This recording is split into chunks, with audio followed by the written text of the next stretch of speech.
O ex-presidente Jair Bolsonaro promoveu uma live com seus 3 filhos, o senador Flávio Bolsonaro, o deputado Eduardo Bolsonaro e o vereador Carlos Bolsonaro. Ainda no início da live, o senador Flávio Bolsonaro apontou que a próxima eleição vai ser uma escolha entre os valores defendidos por Bolsonaro e os valores defendidos pela esquerda. O senador disse: a eleição vai ser Bolsonaro contra a esquerda, então busquem candidatos que defendam esses princípios. Flávio passou a palavra para que Bolsonaro explicasse os principais valores defendidos pela direita e o ex-presidente falou sobre a necessidade de voltar a respeitar a Constituição, entre outros temas. Ao responder sobre o aborto, Bolsonaro disse que esse tema, assim como tantos outros, deve ser decidido pelo parlamento e não por qualquer outro poder. Bolsonaro foi enfático ao lembrar a importância de defender a liberdade de expressão. Ele lembrou que durante seu mandato, a esquerda não conseguiu aprovar o PL da censura. Bolsonaro lembrou que o relator do projeto na Câmara é do Partido Comunista e ironizou: só pelo partido a que pertence o relator desse projeto tem que votar contra. O ex-presidente explicou que permitir que a extrema-esquerda promova a regulamentação das mídias sociais será, de fato, a pá de cal na democracia brasileira. O ex-presidente também apontou a importância de lutar contra o aumento de impostos, lembrando que em seu governo vários impostos foram reduzidos ou eliminados e isso não comprometeu a arrecadação. Ele disse: quando você aumenta muito a carga tributária, o empresário tem 2 alternativas: quebrar ou sonegar, e o consumidor é que paga a conta. Bolsonaro questionou ainda a atitude de Lula e seus asseclas em relação ao agronegócio, que é o carro-chefe da economia brasileira, lembrando que Lula chamou o agro de fascista, que apoia o MST e que vetou o marco temporal após a aprovação pelo Congresso. Flávio Bolsonaro, então, apontou que a live tinha uma ótima audiência e comentou que na mesma data foi anunciado que Lula deixaria de promover lives semanais por falta de audiência.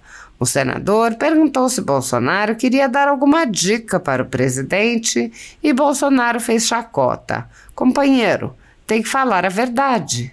Ele prosseguiu: a verdade dói, mas tem que falar a verdade. E outra, tem que falar do seu governo, não tem que falar do Bolsonaro. A liberdade, a propriedade privada, há muito tempo já não são mais direitos fundamentais garantidos no Brasil, em consequência do ativismo judicial de alguns membros do judiciário.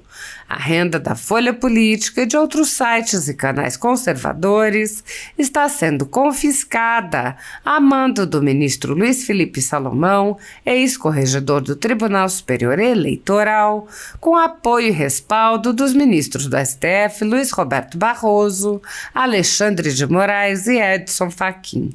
O confisco da renda atinge todos os vídeos produzidos pelo jornal, independente de tema, data ou qualquer outro fator. Há mais de 30 meses, toda a renda do nosso trabalho vem sendo retida sem qualquer previsão legal. Anteriormente, a sede da Folha Política foi invadida e todos os equipamentos foram apreendidos a mando do ministro Alexandre de Moraes em inquérito que foi arquivado por falta de indícios de crime. Se você apoia o trabalho da Folha Política e pode nos ajudar a manter o jornal, doe qualquer valor à empresa Raposo Fernandes utilizando o QR Code que está visível na tela ou use o código Pix ajude@folhapolitica.org. Caso prefira, há a opção de transferência bancária para a conta da empresa Raposo Fernandes, disponível na descrição deste vídeo e no comentário fixado no topo. Com a sua ajuda, a Folha Política poderá se manter firme e continuar a exercer o seu trabalho. Pix ajude@folhapolitica.org. Assista! Boa noite para todo mundo também, estava morrendo de saudade de estar aqui com vocês.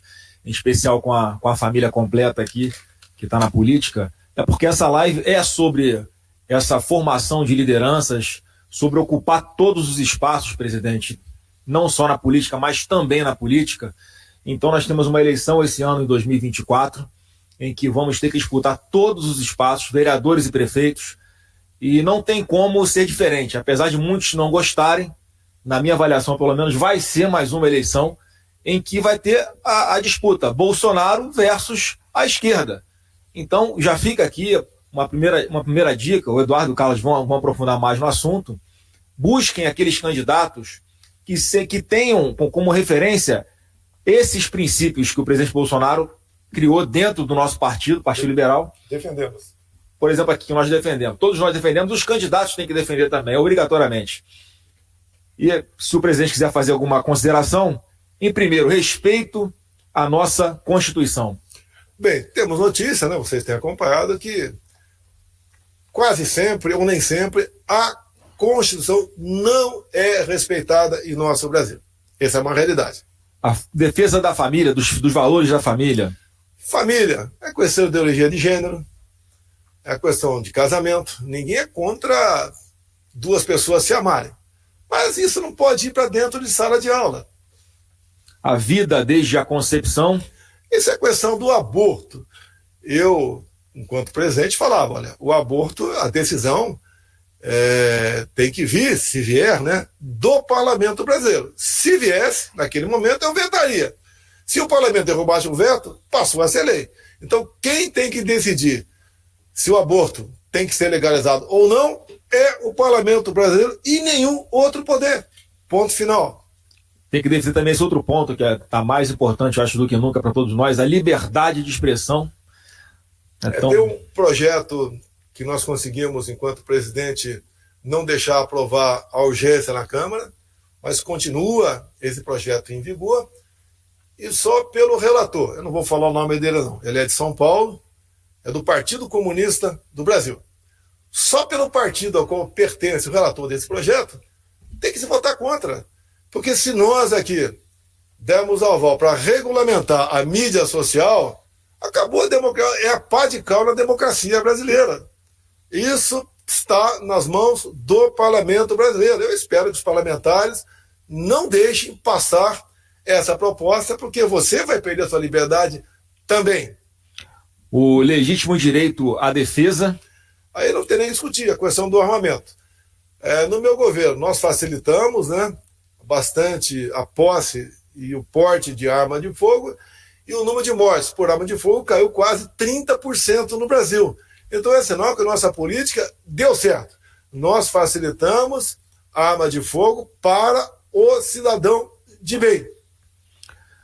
Os nossos candidatos também que vamos apoiar têm que estar comprometidos com a diminuição da carga tributária, algo que hoje em dia... Olha, o nosso governo, tínhamos lá uma equipe econômica, né? À frente era o Paulo Guedes. Por exemplo, ele cortou em 30% o IPI de 4 mil produtos. Nós cortamos o imposto de importação de várias coisas também, como material para energia solar, veleiros, jet ski, pneus de caminhões, peça de tratores. E também fizemos uma coisa junto com o parlamento. Quando o preço dos combustíveis explodiu no mundo todo, dado a guerra da Ucrânia com a Rússia, né, em especial, nós conseguimos, junto com o parlamento, zerar os impostos federais dos combustíveis e também botar um teto do ICMS nos combustíveis em 17%. Também botamos teto de 17% em energia elétrica. Bem, a gasolina, no final do ano passado, em muitos postos pelo Brasil, chegou a R$ 4,50. E o etanol a R$ 2,50. O etanol teve algo também em cima disso, aprovado pelo parlamento. Proposta nossa que o parlamento acolheu e não foi fácil. Nós acabamos com a figura do álcool turista. Ou seja, a usina produzia álcool, ela era obrigada a vender para uma distribuidora, que às vezes ficava a 300 km de distância. Vendido, esse álcool voltava para um posto a 10 km da usina. Ou seja, o álcool viajava ali 600 km. Encarecia o preço dos mesmos. Nós permitimos a venda direta da usina para o proprietário de posto. Então ajudou e muito a diminuir o preço dos combustíveis. Isso trouxe para baixo a inflação. Fomos um país que tinha uma inflação pequena, perto do que se projetava, o que aconteceu durante a pandemia no mundo todo. E vale lembrar, presidente, que com a redução de impostos, a arrecadação mesmo assim continua aumentando, né? Mesmo assim, mês a mês, a arrecadação continua aumentando. O que acontece? Quando se aumenta muito a carga tributária, o patrão, né, o empreendedor, o empresário, tem duas alternativas. Quebra ou sonega. E quem paga a conta é a população, porque menos produtos, obviamente, a demanda continuando sendo a mesma, a inflação aí se faz presente. O outro ponto, senhor, que está englobado no que o senhor falou, que é a liberdade econômica, e o outro ponto é a defesa da agroindústria. Vamos falar do agronegócio, né? Há uma importância muito grande à indústria brasileira, pesa muito o nosso PIB, mas a questão do agro. O que leva uma pessoa a falar que o agro é fascista? O que leva uma pessoa a facilitar ações do MST, levando terror ao campo? O que faz uma pessoa, mês depois do parlamento, votar por quase unanimidade a questão do marco temporal, o governo vetar? O que é o marco temporal? O que está decidido na nossa Constituição é que as terras ocupadas até a data da promulgação da mesma são terras indígenas. Dali para frente, se o índio ali, o indígena, resolveu aí se movimentar pelo Brasil, ele fica à vontade, mas aquela terra que ele for fazer a sua oca ou sua nova habitação, não é dele. Isso, esse marco temporal, leva insegurança para o campo. Você pode ver, quando eu era mais jovem um pouco, se uma pessoa gasta na loteria esportiva, por exemplo, né? Mega Sena, sei lá o que for, o sonho dele é muitas vezes comprar uma fazenda. Hoje em dia, ele não quer comprar. Procure saber como está o preço dos imóveis rurais pelo Brasil. Cai de preço, dada a insegurança jurídica. Então, essas questões que a gente fala aqui, a defesa do agronegócio, não é para defender, por defender o produtor rural, se bem que ele merece ser defendido, obviamente, mas deixá-lo trabalhar em paz, levar segurança para ele, que nós fizemos ao longo de 4 anos. Quantas invasões de terra tivemos no meu governo? Em torno de meia dúzia por ano. Nos primeiros 4 meses agora foram mais de 30. No ano passado, por parte desse governo, o MST voltou a botar a cara para fora. Mais ainda, juntamente com a ministra Tereza Cristina e o secretário lá do INCRA, lá, o Melo, Geraldo Melo, tá? Filho do senador, uma pessoa fantástica, também participaram, né? Obviamente, a iniciativa foi deles, já tinha acontecido, já tinha começado com o governo Temer, nós potencializamos isso, que é a titulação de terras pelo Brasil. Titulamos 420 mil lotes pelo Brasil. Eram pessoas que estavam à disposição do MST. E estavam sempre à disposição como? Para invadir terra de vizinhos. Ao essas pessoas terem o título, passaram a ser proprietárias, não invadiram mais. E detalhe, 80% desses títulos foram para as mulheres. E por que as mulheres? A gente sabe que a diferença que existe é homem e mulher. O título na mão da mulher, ela vai ter muito mais cuidado com aquela terra do que com o homem. Por isso fizemos isso para com as mulheres. Bem como o programa da Minha Casa, Minha Vida, entre outros ali, assemelhados, a titulação era quase 80% para as mulheres também. Presidente, só um rápido adendo que no Rio de Janeiro o senhor fez, eu levantei essa bandeira no seu governo ainda, porque o senhor fez na área rural, mas tem na área urbana também. Muitos não sabem, mas, por exemplo, uma grande Maré no Rio de Janeiro é um terreno da União. E o que nós fizemos juntos, né, infelizmente parou na Prefeitura do Rio, é dar o título de propriedade para essas pessoas também nas áreas urbanas. E por fim, aqui nesse decálogo, o combate às drogas, presidente, já agradecendo também que a sua live, se já não tiver desatualizado o número, bateu 300 mil pessoas. Na verdade está passando um pouco mais do que isso, né? Porque, por exemplo, esse número aí está contando 165 mil no meu YouTube e a gente já estamos chegando a quase 200 mil no YouTube. E coincidentemente, 360 mil no total. E coincidentemente nós tivemos ontem o anúncio aqui do atual presidente. Sem audiência, Lula abandona a live sem Amaral. O senhor tem alguma dica para dar para ele, Porque o conteúdo a gente sabe que ele não tem, né? Mas dá alguma dica pra... Companheiro, valeu. João 832, companheiro. Tem que falar a verdade. Mentir não vai chegar a lugar nenhum. E conhecer a verdade vos libertará. A verdade dói. É falar a verdade. E outra, falar do seu governo. Não ficar criticando o Jair Bolsonaro. Parece até quando o Lula vai dormir, né? Já que ele está recém-casado. Em vez de falar, eu te amo, ele fala, Bolsonaro. Aí a live brocha, vai lá para baixo. Mas tudo bem, vamos lá. Não merece a medalha do Presidente, eu declaro... Mas olha só, aqui para passar para o Eduardo.